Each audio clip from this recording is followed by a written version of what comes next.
बिस्मिल्लाहिर्रहमानिर्रहीम, अस्सलामु अलैकुम। प्रोग्राम न्यूज़ वन स्पेशल में मैं हूं जवाद कमाल। वज़ीर आज़म पाकिस्तान इमरान खान ने चीनी कमीशन की सिफारिशात की मंजूरी दे दी है। मुआविन खुसूसी बराए एहतसाब शहजाद अकबर ने अब से कुछ देर पहले प्रेस कॉन्फ्रेंस की और उन्होंने ये कहा कि जो कमीशन है वो सिफारिशात की रोशनी में एक प्लान मुरतब करेगा और एक प्लान के तहत, एक्शन प्लान के तहत कार्रवाई की जाएगी। मुखालिफिन की जानिब से, अपोजिशन की जानिब से चीनी कमीशन की रिपोर्ट सामने आने के बाद ये उंगलियां उठाई जा रही थीं। ये कहा जा रहा था कि क्या ये जो तरीक़ाकार है, ये जो रिपोर्ट है, इस रिपोर्ट की रोशनी में कार्रवाई आगे बढ़ेगी भी या नहीं बढ़ेगी। सवाल ये पैदा होता है कि चीनी बहरान के जो जिम्मेदार हैं, क्या वो कटहरे में आएंगे आने वाले दिनों में? शहजाद अकबर साहब ने गुज़िश्ता 5 सालों का जिक्र किया और मजमूई तौर पर उन्होंने बताया कि 29 अरब रुपए की सब्सिडी दी गई है। ये सब्सिडी देने का एक तरीक़ाकार होता था, वो तरीक़ाकार ही गलत था। पूरे 5 साल का उन्होंने बताया, कुछ रिकॉर्ड्स, कुछ फैक्ट्स एंड फिगर्स पेश किए। उन्होंने बताया कि जो शुगर कंपनीज के मालिकान हैं, मिल्स मालिकान, वो हुकूमत से दरख्वास्त करते थे कि सब्सिडी दी जाए, उसके बाद में सब्सिडी देने का फैसला होता था। अब जो 1985 से लेकर अब तक कमीशन की तहकीकात है, वो बनाया गया है। इसका क्या बनेगा? और चीनी बहरान के जो जिम्मेदार हैं, अपोजिशन की जो शिकायत है कि ये जिम्मेदार क्या कटहरे में आएंगे? शहजाद अकबर साहब ने जो आज प्रेस कॉन्फ्रेंस की, इस प्रेस कॉन्फ्रेंस में मज़ीद आपको सुनवाते हैं। 2014 से लेके 2019 तक की सब्सिडी, जिसमें पहले साल की सब्सिडी जो है वो तकरीबन 6.5 अरब रुपए की है 2014-15 की। उस वक़्त के शुगर एडवाइज़री बोर्ड को सेक्रेटरी कॉमर्स हेड कर रहे थे, उन्होंने भी विदाउट किसी रीज़न या कोई उसकी जस्टिफिकेशन दिए वो अप्रूव कर दी। यही मामला 16-17 में हुआ। वो तमाम चीज़ें इस के मैट्रिक्स के अंदर हाईलाइटेड हैं और इसमें जो एक्शन लिया जाना है सब्सिडी की मद में वो नैब ने लेना है। FBR से मुतल्लिक है क्योंकि वो रिकवरीज हैं, उसका डायरेक्ट इम्पैक्ट पड़ना है बिकॉज वो एक ऐसा काम है जहाँ पे वो जो पैसा टैक्स, इनकम टैक्स की मद में, सेल्स टैक्स की मद में और दीगर टैक्सेशन की मद में चोरी किया गया और of the book sugarcane ख़रीदा गया, उसको क्रश किया गया, उसके नतीजे में चीनी बनाई गई। वो तमाम असेसमेंट पिछले 5 सालों की हो चुकी है। इन्हीं शवाहिद की रोशनी में अब ये वो रिकवरीज का काम होगा और एक मिल ने एक साल में 1 अरब से लेके 4-4 अरब रुपए तक को सिर्फ सेल्स टैक्स का फ्रॉड किया हुआ है। तो वो तमाम चीज़ें सामने इनके मौजूद हैं और ये गाइडलाइन भी है हमारी, जो इस वक्त हम ये चीज़ें भेज रहे हैं तमाम महकमों को। ये कह रहे हैं कि ये तो गाइडलाइन है आपके पास 5 सालों के लिए, आप 5 सालों से पीछे चले जाएं तो आपको इसके अंदर बहुत सारी चीज़ें तो मज़ीद मिलेंगी कि पिछले सालों में ये क्या होता रहा है। उसके बाद इसी तरह से हमने SCCP, FIA को मामलात भेजे हैं कॉर्पोरेट फ्रॉड के। कॉर्पोरेट फ्रॉड के साथ साथ यहाँ पे जो एक्सपोर्ट की मद में बज़ाब्तियाँ हुई हैं, जिसमें 20 टन के ट्रक के अंदर 80 tonne sugar, metric tonne sugar की एक्सपोर्ट दिखाई जाती रही है, जो कि सरासर जिसे कहते हैं ना on the face of it he fraud है। ये वो चीज़ें हैं जो रुकनी चाहिए। बिल्कुल, प्रोग्राम में इस पर तफसीलन बात करेंगे। चीनी बहरान के जिम्मेदारों के खिलाफ केसेस बनेंगे या नहीं बनेंगे, प्रोग्राम में आगे चलकर बात करेंगे। 12 जून को यानी तकरीबन 2 रोज़ बाद वफाकी बजट आने वाला है। इस बजट से आवाम को बहुत ज़्यादा उम्मीदें हैं, कारोबारी तबकात को बहुत ज़्यादा उम्मीदें हैं। 575 अरब रुपए के जो इजाफी अहदाफ हैं, इसके हुसूल के लिए तैयारी की गई है और इजाफी अहदाफ के हुसूल और रेवेन्यू खसारे से बचने के लिए कुछ कवानीन में भी तब्दीली की जाएगी। कौमी इक़्तिसादी काउंसिल की बैठक हुई थी। इस बैठक को लेकर वज़ीर आला सिंध मुराद अली शाह साहब ने तहफ़्फ़ुज़ात का इजहार किया। उन्होंने कहा कि आइन के मुताबिक साल में 2 बार इजलास बुलाने चाहिए। पाकिस्तान तहरीक इंसाफ की हुकूमत ने साल में 1 बार इजलास बुलाया है। इस मामले को मजाक ना लिया जाए। इस पर प्रोग्राम में बात करेंगे। बजट कितना आवाम दोस्त होगा? क्या पाकिस्तान तहरीक इंसाफ की हुकूमत का ये दूसरा बड़ा वफाकी बजट भी टैक्स बजट होगा और कारोबारी तबकात को क्या रिलीफ मिलने जा रहा है? इस हवाले से प्रोग्राम में बात करेंगे। आगे चलकर प्रोग्राम में हम बात करेंगे कोरोना वायरस के हवाले से। तो पाकिस्तान में मुकम्मल तौर पर पंजे गाड़ चुका है, केसेस बढ़ते जा रहे हैं, लेकिन अब तक कोई मुश्तरका हिकमत अमली नहीं मुरतब की गई है। एक इल्ज़ाम जो वफाक ने सिंध हुकूमत पर लगाया था कि दीगर जो बीमारियां हैं उनके केसेस, दीगर अमवात के केसेस भी कोरोना के खाते में सिंध हुकूमत डाल रही। वही इल्जाम मौलाना फजलुर रहमान ने वफाकी हुकूमत पर लगा दिया। उन्होंने कहा कि दीगर बीमारियों की और दीगर जो बीमारियों से मौत हो रही हैं उनको भी कोरोना के खाते में डाला जा रहा है। किस हद तक मौलाना फजलुर रहमान का यह बयान दुरुस्त है? फिर आज माहिर अमराज खून डॉक्टर ताहिर शमसी साहब ने भी प्रेस कॉन्फ्रेंस की। उन्होंने प्लाज्मा के अतिया के हवाले से आवाम से अपील की और बताया कि इस हवाले से एक बहुत बड़ी कंफ्यूजन है। लोग प्लाज्मा अतिया नहीं कर रहे हैं, लोग इस मामले में डर रहे हैं। जो अगर प्लाज्मा एक मरीज अतिया करता है तो दो मरीज सेहतियाब होते हैं, 7 से 8 रोज में मरीज डिस्चार्ज भी हो जाता है। उन्होंने क्या कहा, आप सुनिए। प्लाज्मा इकट्ठा करने का इंतजाम है। इसके अलावा 1-2 सेंटर्स और हैं जहाँ पर प्लाज्मा की इकट्ठा करने का इंतजाम सरकारी सतह पे। आपका दिया हुआ प्लाज्मा हम जितना जमा कर रहे हैं उससे 2 इंसानों की जानें बचती। अगर आपने 3 दफ़ा प्लाज्मा दिया तो 6 लोगों की जानें बची, 4 दफ़ा दिया 8 लोगों की जानें बची। मेरी आपके तवज्जुह से पूरे अपने आवाम से अपील है, जो रिकवर हो गए कोरोना से, प्लीज़ आगे आइए और अपना प्लाज्मा डोनेट कीजिए। प्लाज्मा डोनेट करते हुए आवाम हिचकिचा रही है। इसके अलावा एहतियाती तदाबीर और SOPs पर भी बिल्कुल अमल नहीं हो रहा है। प्रोग्राम में इस पर भी बात करेंगे कि वफाकी हुकूमत और सूबाई हुकूमतें और तमाम सियासी जमातें मिलकर क्या मुत्तफ़िक़ा लाहे अमल इस पर बनाएंगी। WHO ने जो तहफ़्फ़ुज़ात का इजहार किया है वो भी बहुत ज़्यादा अलार्मिंग है। इस मामले को लेकर जफर मिर्जा साहब ने तो वाज़ेह कर दिया कि वो 2 हफ्ते लॉकडाउन और 2 हफ्ते नरमी की पॉलिसी इख्तियार नहीं करने जा रहे हैं, लेकिन क्या कोई मुत्तफ़िक़ा लाहे अमल बनेगा? इसके अलावा नेशनल असेंबली के इजलास के हवाले से प्रोग्राम में बात करेंगे। आज फिर हमने देखा वफाकी हुकूमत, वफाकी नुमाइंदे और अपोजिशन दोनों एक दूसरे के खिलाफ तुंदो तनकीद के तीर बरसाते नजर आए। किसी मामले पर बहस मंतकी अंजाम तक नहीं पहुंची। स्टील मिल की निचकारी के हवाले से पाकिस्तान पीपल्स पार्टी के रहनुमा रफ़ीउल्लाह साहब ने आज बैनर्स तकसीम किए, जिसके बाद कासिम सूरी साहब जो आज सेशन की सदारत कर रहे थे उन्होंने तहफ़्फ़ुज़ात का इज़हार किया। उन्होंने बताया कि ये रूल्स के खिलाफ है, ऐसा ना करें। उस पर पाकिस्तान पीपल्स पार्टी के अरकान ने अलामती वॉकआउट किया। फिर मुराद सईद साहब आए, उन्होंने कोई कसर ना छोड़ी अपोजिशन पर तनकीद करने की।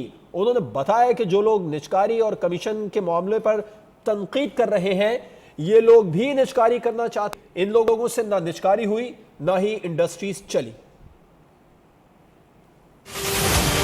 National insurance company, NITL, SLIC, OGDCL, ये तमाम इदारे इन्होंने कहा कि प्राइवेटाइज कर दे। पाकिस्तान स्टील मिल को प्राइवेटाइज कर दे, PIA प्राइवेटाइज कर दे। पाकिस्तान के तमाम इदारे तकरीबन इन्होंने कहा कि इनको प्राइवेटाइज कर दे। PIA खसारे में, इनके दौर में पाकिस्तान का नाम किसी भी इदारे के साथ लगा हो वो तमाम के तमाम इदारे खसारे में, और उसको गिरवी रखने या उसको बेचने का ऐलान किसकी तरफ से हुआ? इनकी तरफ से। तो क्या पाकिस्तान तहरीक इंसाफ इदारों को चलाने में और मुनाफा बख्श बनाने में कामयाब हो जाएगी? प्रोग्राम में इस पर बात करेंगे एक ब्रेक के बाद, और ब्रेक के बाद अपने मेहमानों का आपसे तारुफ करवाएंगे।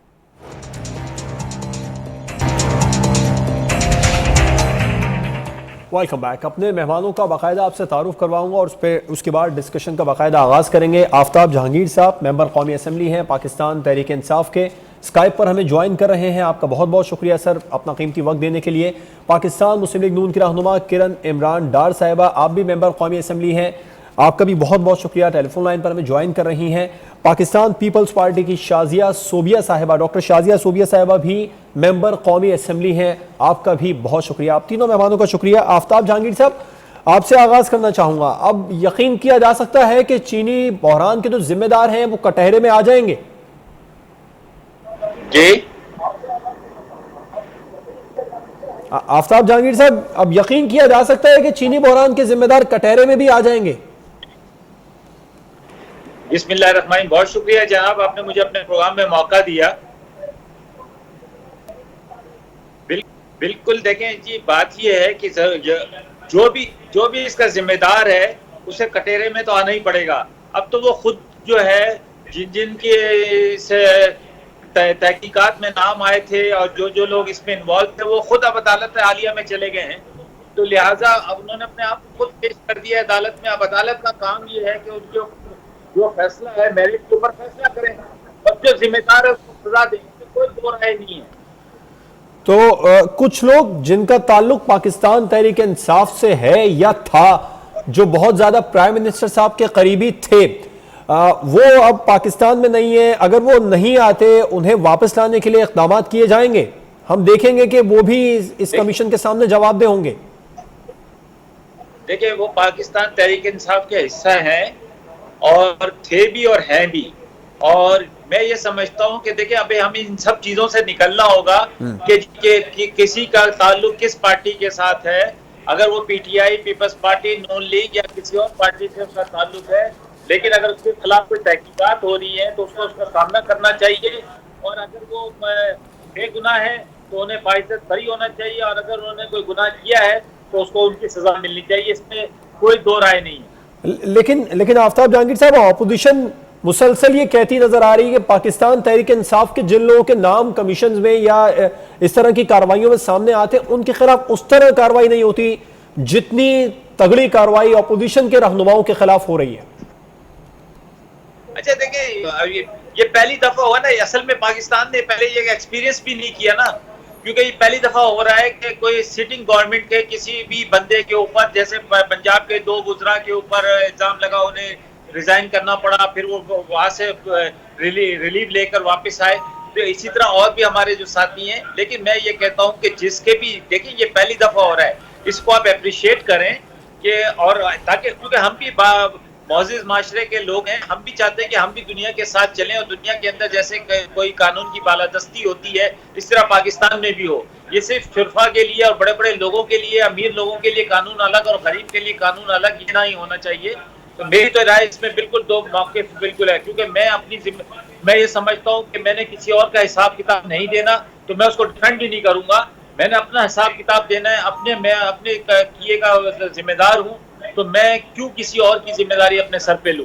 मैं ये समझता हूँ कि कानून को अपना रास्ता अख्तियार करना चाहिए, इदारों को अपना रास्ता अख्तियार करना चाहिए, और जो कानून और इदारों का फैसला हो उसको सबको मानना चाहिए।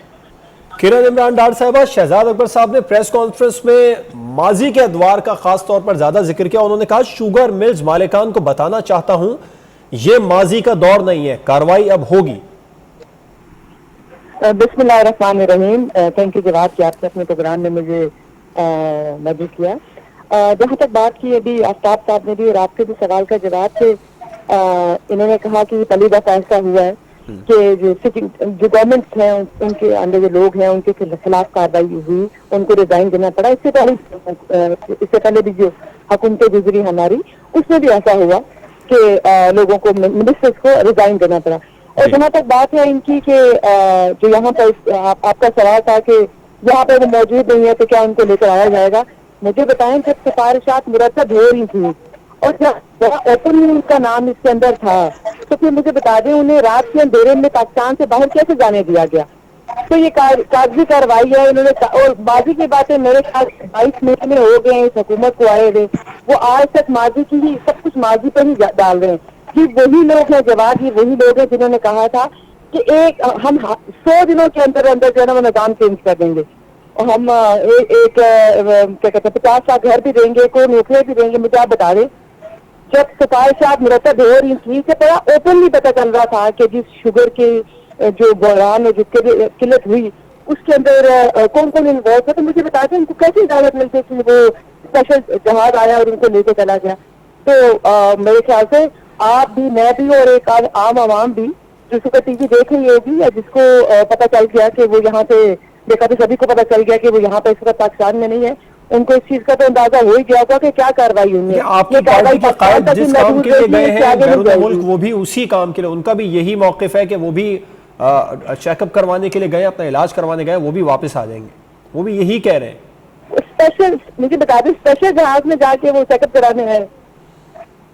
हाँ, हम जाते हैं तो वो कहा जाता है जी हम भाग गए, कोई और जा रहा है, इनके लोग जाएंगे तो इनके लोगों के बारे में ये बात की जाएगी कि फर्क क्या रह गया। आप लोग भी तो यही कहना चाह रहे हैं कि वो भाग गए, वो चले गए, स्पेशल जहाज के जरिए उन्हें भगा दिया गया, वो वापस। मुझे तो फिर एक हिसाब की बात करते हैं तो हम तो पहले ही कह रहे हैं, वो बता रहे आफ्ताब जहांगीर साहब कह रहे हैं कि उसने जो गर्दन पे पाँव रखा हुआ है वो अपोजिशन के लोगों के ऊपर रखा हुआ है। अभी थोड़ी देर पहले हुकूमत के लोगों से कोई कंसर्न नहीं है, वो जो मर्जी करते हैं। ठीक है किरण साहब, अभी थोड़ी देर पहले आफ्ताब जहांगीर साहब ने कहा कि वो जिन जिन के भी नाम है उन सबके खिलाफ कार्रवाई होगी, अगर उनके खिलाफ कार्रवाई होगी तो वो वापस जरूर आएंगे। कमाल की बात है जवाब कि ये लोग कहते कुछ और है, होता कुछ हो रहा है, करते कुछ हो रहा है। मुझे तो खुद नहीं पता कि ये क्या करेंगे।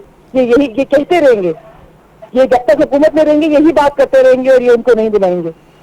अब यहाँ पर हम देख लेते हैं तो जिस स्पेशल जहाज में बैठ के यहाँ से वहाँ गए हैं पाकिस्तान से बाहर, तो मुझे ये बताएं, ये गारंटी देते हैं कि वो उसी स्पेशल जहाज में बैठ के वापस पाकिस्तान आएंगे और पेश करेंगे। आफ्ताब साहब, मैं आपसे इसका जवाब लेना चाहूंगा। उससे पहले अपनी डॉक्टर बेटी के साथ वो अपनी मिसेस को उनकी बिस्तर मर्द तक वो छोड़ के आ गए थे। ये नवाज शरीफ साहब ही थे।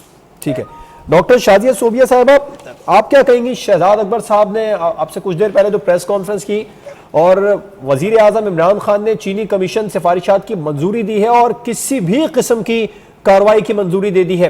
अब तो अपोजिशन को कोई शिकायत नहीं होनी चाहिए कि मौजूदा हुकूमत कार्रवाई नहीं करती, सिर्फ रिपोर्ट सामने लेके आती है। बिस्मिल्लाहिर्रहमानिर्रहीम। थैंक यू जवाब। सबसे पहली बात तो ये है कि आप उस प्राइम मिनिस्टर की बात कर रहे हैं, उस गवर्नमेंट की बात कर रहे हैं जो यू टर्न लेते हुए टाइम नहीं लगाते। हम किस बेस पे उन पे ट्रस्ट कर सकते हैं? आप उनकी पुरानी स्टेटमेंट निकाल के देख लें और अभी की स्टेटमेंट निकाल के देख लें। आपको खुद ही पता चल जाएगा, आपको खुद ही पता चल जाएगा कि उनकी कौन सी बात पे यकीन किया जा सकता है। कुछ अर्सा पहले जो चीज उनके लिए एक नॉर्मल फ्लू थी, अब वो एक वबा बन चुकी है। अब जब आप बात करते हैं डबल स्टैंडर्ड लॉ की, तो आप देखें कि अभी आफ्ताब साहब ने बात की ना कि गरीब के लिए अलग कानून और अमीर के लिए अलग कानून। तो देखिए, गरीब तो अपनी पेशियां भी भुगत रहे। अब आप ये देखें कि अपोजिशन के जितने भी लोग थे, चाहे उनके साथ कोई भी प्रॉब्लम हो, किसी तरह से भी उनको अदालत में भी लाया गया, नैब में भी उन्होंने पेशियां भुगती। आप ये देख लेंगे आसिफ अली जरदारी साहब की सेहत किस तरह से थी, लेकिन उन्होंने नैब में हर पेशी भुगती थी। अजी फरियाल ठाकुर थी, उनको ईद की रात को जिस तरह से उठा के ले गए थे, तो क्या वो किसी से ढका छुपा हो तो नहीं है? खुर्शीद शाह साहब अभी 10 महीने होने वाले हैं, without any evidence, without any reference, वो उसमें कस्टडी में हैं, वो रिलीज नहीं हुए। लेकिन इनके लिए एक स्पेशल जहाज आता है। तो ये जब केस चल रहा है तो इन्होंने ECL में नाम क्यों नहीं डाला उनका? जब तक केस का कोई रिजल्ट नहीं आ जाता है, कोई बात पूरी नहीं हो जाती है, कोई फैसला आ जाता, उसके बाद चले जाते। तो क्यों इनको स्पेशल जहाज में भेजा गया कि आफ्ताब जहांगीर साहब दोनों तरफ से? देखिए, यहाँ पे डिफरेंस आ जाता है। ये अपने लोगों के लिए जो है बहुत रिलैक्स रखते हैं और दूसरों के लिए ये तहरीक इंतकाम है, तहरीक इंसाफ नहीं, तहरीक इंतकाम चला रहे हैं। आफ्ताब जहांगीर साहब, तहरीक इंतकाम कहा जा रहा है इसको, इन कार्रवाइयों को। आप क्या समझते हैं? जो किरण इमरान डार साहिबा ने और डॉक्टर शाजिया सोबिया साहिबा ने सवाल उठाए, स्पेशल जहाज में वापस गए, दोनों का जवाब दे दीजिए। क्या उसी जहाज में वापस आ भी जाएंगे? अच्छा, जवाब बात ये है कि पहले तो मुझे मेरी बहन किरण की बिल्कुल बात समझ में नहीं आई क्योंकि आवाज क्लियर नहीं थी, और दूसरी बहन पीपल्स पार्टी वाली की भी बात थोड़ी थोड़ी समझ में आई है। लेकिन मैं कि जो आपका सवाल है कि जब वो गए तो वापस भी आएंगे, नहीं आएंगे, तो जो हम ये मैं क्योंकि जब आप मुझसे मेरी राय ले रहे हैं तो मैं अपनी राय ये देता हूँ कि जिसने भी जो भी जुर्म करा, अगर उस पर साबित होता है तो उसको करार वाकई सजा मिलनी चाहिए। एक अगर कोई जाता है, जैसे माजी में गए और वापस नहीं आए, पूरा खानदान चला गया, पूरा है। अभी किरण साहबा ने बताया कि वो अपनी बिस्तर मर्द पर बीवी को छोड़कर साबिक वजीर आजम वापस आए थे। मेरे बच्चों ने ये जुर्म किया है, पूरा खानदान चला गया है। आफ्ताब साहब कता कलामी की मादरत चाहूंगा, इसका जवाब दिया था किरण साहिबा ने। भी नहीं आएंगे तो ये फिर जहांगीर तरीन साहब के ऊपर भी यही बातें होंगी जो कि नवाज शरीफ के बारे में हो रही है, डार साहब के बारे में हो रही है, उनके पूरे खानदान के बारे में हो रही है। अगर मैं ये समझता हूँ कि अगर वो गए और उन्होंने इलाज के लिए गए और इलाज करके वापस आएंगे तो बहुत अच्छी बात है, आना चाहिए। जिस स्पेशल जहाज में गए उसी में वापस आएंगे, ये भी किरण इमरान डार साहब ने सवाल उठाया। बिल्कुल, जहाज उनका जाती जहाज है, जाती जहाज में गए, जाती जहाज में आएंगे। अगर वो जहाज को अगर अल्लाह ना करे कोई प्रॉब्लम ना हो तो जो कौमी एयरलाइन है उसमें वापस आएंगे इंशाल्लाह। जरूर आगे ये हुकूमत जो है ना, ये माजी की हुकूमत नहीं है। अगर वो वापस नहीं आएंगे तो हुकूमत लेके आएगी उन्हें जबरदस्ती।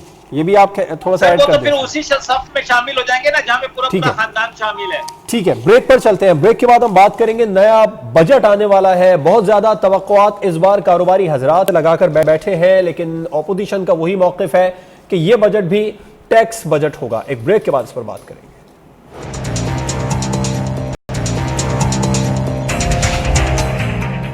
Welcome back. वफाकी बजट अगले 2 रोज बाद आ जाएगा। 575 अरब रुपए के इजाफी अहदाफ के हुसूल की तैयारी वफाकी हुकूमत की जानिब से शुरू कर दी गई है। किरण इमरान डार साहिबा, वजीर आजम इमरान खान ने आज ही कहा है कि मौजूदा हुकूमत अब जो बजट सामने आएगा उसमें नौजवानों को रोजगार देने, गरीब तबके का खास तौर पर ख्याल रखने जा रही है।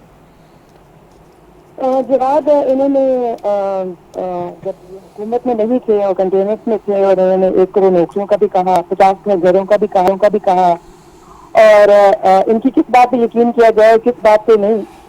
जहाँ तक कह रहे हैं ना नौजवानों को रोजगार देंगे, तो नहीं, 2 दिन भी नहीं, 1 दिन है और 1 दिन के बाद बजट आ जाएगा तो आप भी देख लेंगे, मैं भी देखूंगी। इनके पर वो एक शेर फिट जाता है कि जहर देख कर कहते हैं कि जहर पीना है जरूरी, जहर पिला कर कहते हैं कि अब जीना है जरूरी, जीते हैं तो जीने भी नहीं देते और मरते हैं तो कहते हैं कि मरता क्यों है। तो वो बजट जैसा आएगा, पहले IMF का बजट है पिछले साल का और इस दफा का IMF प्लस कोरोना बजट हो जाएगा। तो मैं इसको कोरोना बजट कह सकती हूँ और प्लस IMF बजट कहूंगी, इसमें कोई रिलीफ नहीं हो सकता। डॉक्टर शादिया सूबिया साहबा, अवामी बजट पाकिस्तान तहरीक इंसाफ पहले साल ना सही दूसरे साल ले आएगी? देखिए जवाब, आप ना बहुत इस तरह के क्वेश्चन कर रहे हैं जो मुझे लग रहा है कि एक ना वो जो मज़ाहिया लतीफ़े नहीं होते हैं उस तरह के आप लोग पूछ रहे हैं आप क्वेश्चन। अब मुझे ये बताएं कि 100 डेज आप ये कह रही हैं कि आज प्राइम मिनिस्टर साहब ने जो बैठक लगाई, मुझे ये बताएं कि 100 डेज का मैंडेट कौन लेकर आया था? 100 डेज तो पूरे हो गए लेकिन इनके वो तो पाकिस्तान तहरीक इंसाफ ये कहती है हमने एक एजेंडा सेट कर दिया था जिसके तहत हमने गवर्नमेंट करनी है। भाई देखें, इनके पास कोई पॉलिसी नहीं है, इनके पास कोई विजन नहीं है, इनके पास कुछ भी नहीं है। इनके पास सिर्फ एक स्क्रिप्ट आता है जिसके अकॉर्डिंगली ये चलते हैं, क्योंकि ये सिलेक्टेड लोग हैं ना। अब इलेक्टेड होते तो अपना मैंडेट होता और अपने मैंडेट के हिसाब से ये चलते, इनको पता होता कि हमने क्या क्या चीजें करनी है और क्या क्या पॉलिसीज बनानी है। अब जब वो सिलेक्टेड एक स्क्रिप्ट आएगा उसके अकॉर्डिंगली ये चलेंगे। गरीब को तो इन्होंने पहले भी बहुत ज्यादा रिलीफ दिया था पिछले 2 सालों में 2 बजट में, तो अभी भी ये देंगे। नौकरियां तो देखें, नौकरियां देने के बजाय स्टील मिल के आप देखेंगे 9,000 जो एम्प्लॉइज हैं उनको इन्होंने उनकी बेरोजगार उनको कर दिया है। तो और कितने लोगों की, और वो जो इनके एक बुजरा हैं जो ये दावे कर रहे थे कि 28,000 वो ट्रक भर के जो जॉब के आ रहे थे वो किधर गए? वो उस पर बड़ा तफसीली बताया हमाद अजहर साहब ने कि गोल्डन शेक हैंड के तहत इन लोगों को भेजा जा रहा है और ये इजाफी बोझ था पाकिस्तान पर, ये सियासी भर्तियां थी। बड़ी तफसीली प्रेस कॉन्फ्रेंस है हमाद अजहर साहब की। देखिए मुझे तो ये खुद अवाम पे बोझ लग रहे हैं। अगर शादी साहब ये सियासी भर्तियां नहीं थी, जिस तरह सिराजुल हक साहब ने सुप्रीम कोर्ट जाने का ऐलान किया है इस निष्कारी के खिलाफ, पाकिस्तान पीपल्स पार्टी क्यों नहीं जाती?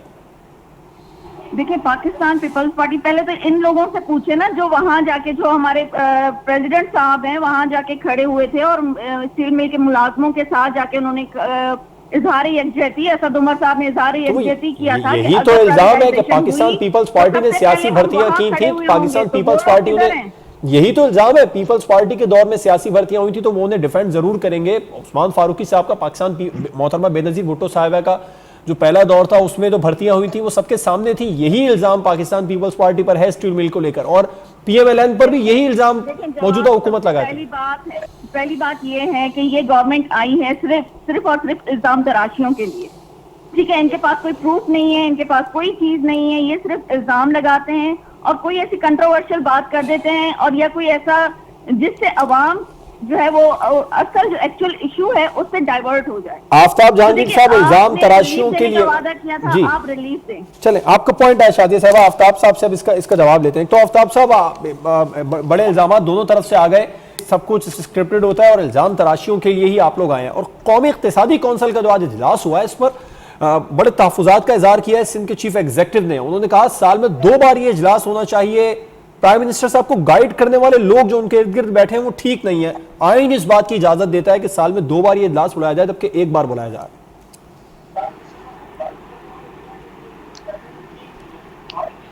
अच्छा जवाद, मुझे आपकी जी। बिल्कुल आवाज क्लियर नहीं आ रही, लेकिन जहां तक मैंने थोड़ा सा सुना, आपने स्टील मिल के हवाले से जो बात की थी मेरी बहन से, कभी आप कराची आए तो मैं आपको अगर आप कराची में तो वेलकम, वरना साथ चलते हैं, और अगर आप लाहौर में या इस्लामाबाद में तो हम कराची आ जाए, मैं आपको स्टील मिल का दौरा कराता हूँ और वहाँ के जो मजदूर लीडर्स हैं और मजदूर हैं उनसे भी मुलाकात करवाता हूँ आपकी। देखिए मैं खुद मेरा वहाँ की ये जो यूनियन है वो पीटीआई की यूनियन है और मजदूर यूनियन जो है, मेरा उनके साथ बहुत अच्छा ताल्लुक है। लेकिन मैं आपको हकीकत बता रहा हूँ कि पिछले कितने सालों से आप ये देखें कि वो फैक्ट्री बंद पड़ी। 18,000 एकड़ के ऊपर एक स्टील मिल है जिसके अंदर सिर्फ 500-600 एकड़ के ऊपर वो स्टील मिल है, बाकी सारी जमीन खाली पड़ी हुई है। अगर उसको रिवाइव कर थोड़ा दिया सा जाए, आफ्ताब साहब, थोड़ा सा बजट पर अब बात करने में, स्टील मिल पर भी तफसील से बात करना चाहूंगा। मुराद सईद साहब ने किया, वो हम ब्रेक के बाद कर लेते हैं। अभी बजट के हवाले से तो मुराद अली शाह साहब ने कहा कि कौमी इक्तिसादी काउंसिल को मजाक ना समझा जाए। मैं आपको बताऊं, मैं आज भी नहीं था, कल भी नहीं था, क्योंकि वो मिनिमाइज किया हुआ है उन्होंने। तो जब बजट के ऊपर बजट आएगा तो उसके ऊपर बैठ के उसकी देखेंगे, हम भी देखेंगे बजट क्या आया है।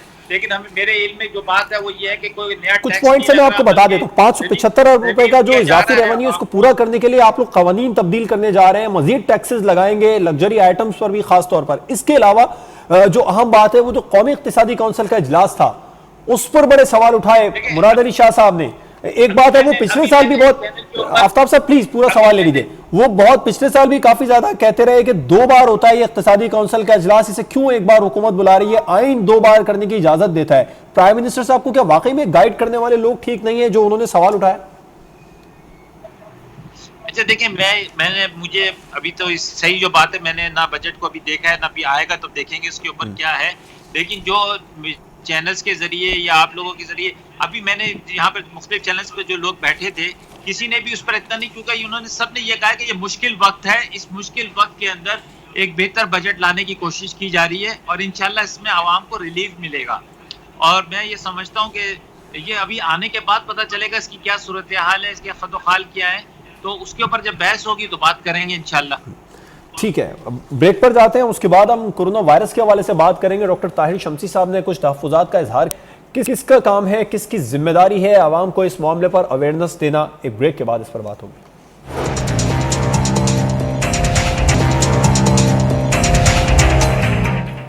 Welcome back. कोरोना वायरस ने पाकिस्तान में मुकम्मल तौर पर अपने पंजे गाड़ लिए हैं। WHO की जानिब से भी शदीद तहफ़्फ़ुज़ात का इजहार किया गया और उसके जवाब में आज मुशीर सेहत डॉक्टर जफर मिर्जा साहब ने बिल्कुल वाजे कर दिया कि हम WHO की सिफारिशात पर अमल नहीं कर रहे हैं। 2 हफ्ते लॉकडाउन, 2 हफ्ते नरम पॉलिसी नहीं अपनाएंगे।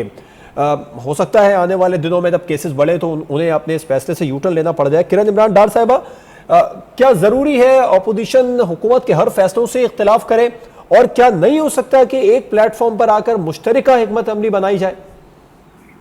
ये सवाल जवाब आपको मेरे ख्याल से आफ्ताब साहब से पूछना चाहिए कि जब अपोजिशन इनके साथ कर कभी पेंडेमिक आया पाकिस्तान में और बैठ के इस पर बात करना चाह रही थी, तो जब मुल्क का सरबराह है अनफॉर्चुनेटली और सिलेक्टेड, क्या कहूँ, वज़ीर आज़म इमरान खान साहब को, कि वो अगर अपोजिशन की बात ही नहीं सुनना चाह रहे, तजावीज़ ही नहीं लेना चाह रहे, वो उनको ऑन बोर्ड ही नहीं लेंगे, मुझे बता दें हम एक पेज पर कैसे आएंगे? जो सरबराह होता है उसको अपना बड़ापन दिखाना होता है। मुझे समझ नहीं आती है तहरीक इंसाफ के ही वज़ीर आज़म क्यों बन गए हैं, ये चेयरमैन तहरीक इंसाफ के ही क्यों रह गए हैं? इनको कोई समझाने वाला अल्लाह करे, कोई इनको समझाए, इनके घर वाला इनको अपने लोग कोई समझाए कि वो वज़ीर आज़म है पाकिस्तान के। किरण साहब, चले आप लोग ये कहते हैं, आप लोगों की पार्टी के बड़ों का ये मौक़िफ़ है कि ये लोग नए हैं, इन्हें इतना पता नहीं है, आप लोग तो पुराने हैं, आप लोग थोड़ा सा आगे बढ़ जाएं। हम क्या मतलब कैसे मुझे बताएं? आपकी अपनी पार्टी के लोग कहते हैं कि नए हैं, वज़ीर आज़म सबको लगता है कि अगर उन्होंने ऑपोजिशन की बात सुन ली तो शायद वो वज़ीर आज़म के ओहदे से जो है ना वो उतर जाएंगे। मैं इनको बताना चाह रही हूँ कि अब तो जो नेशनल कोऑर्डिनेशन कमेटी की मीटिंग होती है उसमें हुकूमत से लेकर बैठती है।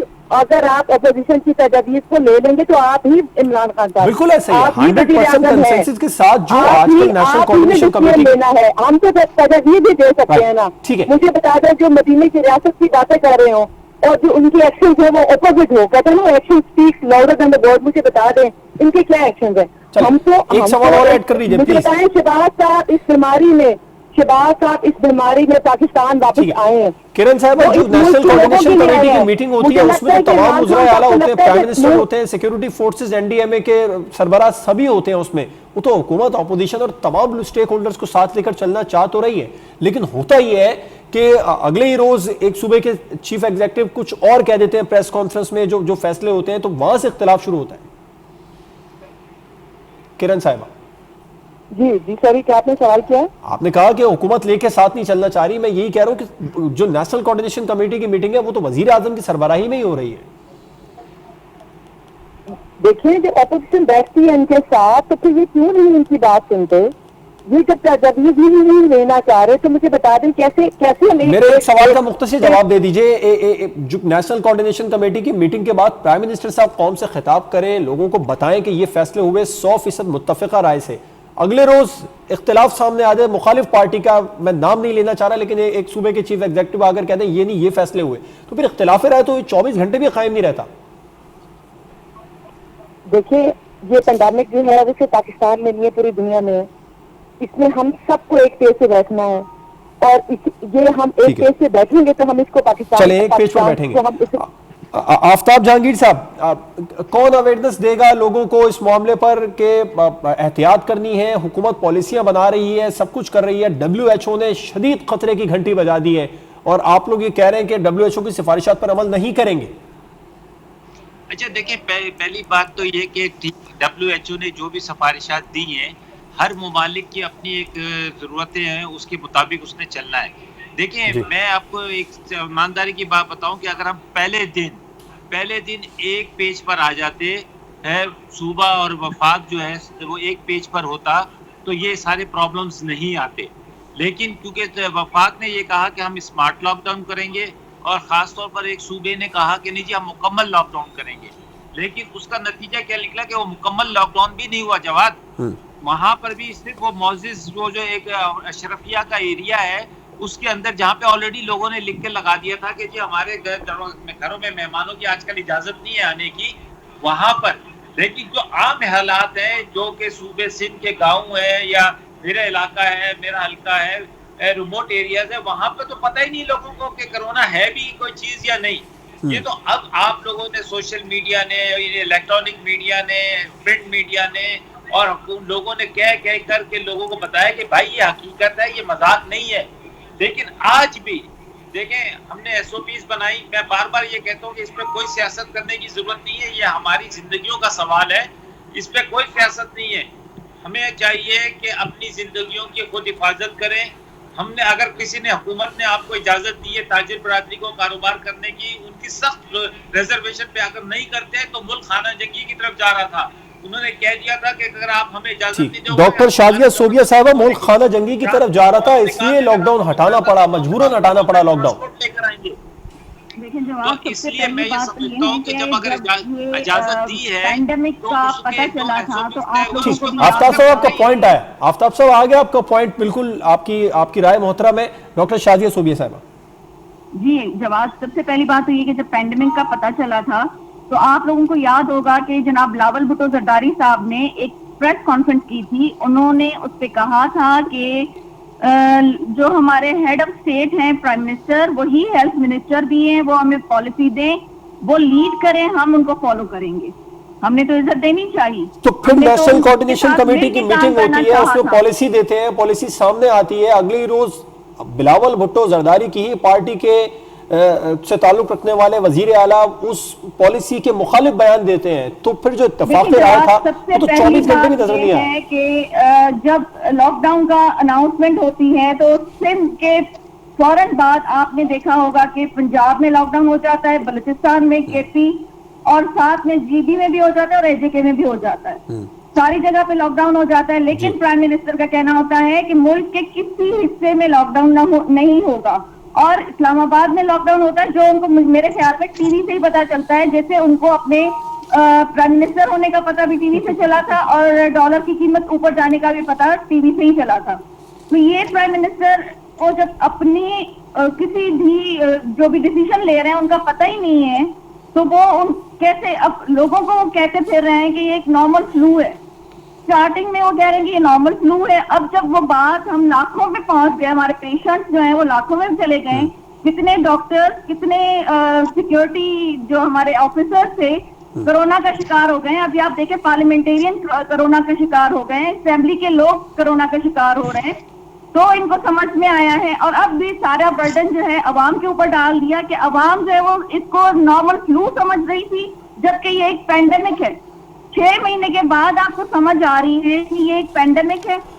आपको तो ये पहले ही समझ लेना चाहिए था। और बीइंग अ प्राइम मिनिस्टर, जैसे न्यूजीलैंड के प्राइम मिनिस्टर, एक खातून प्राइम मिनिस्टर ने एक स्टैंड लिया और अपने मुल्क को सिक्योर किया, आपको भी ऐसी ही पॉलिसी लानी चाहिए थी और अपने अवाम 45 डेज का सख्त कर्फ्यू टाइप लॉकडाउन न्यूजीलैंड में था, क्या पाकिस्तान ये अफोर्ड कर सकता था? नहीं, देखिए मैं पॉलिसी की बात कर रही हूँ, मैं लीडरशिप क्वालिटी की बात कर रही हूँ। ये पॉलिसी थी वहां पर, 45 डेज का बड़ा सख्त लॉकडाउन लगा था वहां पर। होती तो मेरे ख्याल में अवाम ठीक है, घास खा के एटम बम बनाने के लिए राजी हो सकती है, तो अपनी जानें बचाने के लिए वो कुछ भी कर सकती है। चलो ठीक है, बहुत बहुत शुक्रिया डॉक्टर शाजिया सोबिया साहिबा, किरण इमरान डार साहिबा, आफ्ताब जहांगीर साहब प्रोग्राम हमारे साथ मौजूद थे। प्रोग्राम आपने देखा, मुश्किल वक्त है, अपोजिशन जमातें, हुकूमत और तमाम स्टेक होल्डर्स को मिलकर इस मुश्किल वक्त में एक मुत्तफ़िक़ा कौमी पॉलिसी कोरोना वायरस के खिलाफ बनानी चाहिए। इजाज़त दीजिए, अल्लाह हाफ़िज़।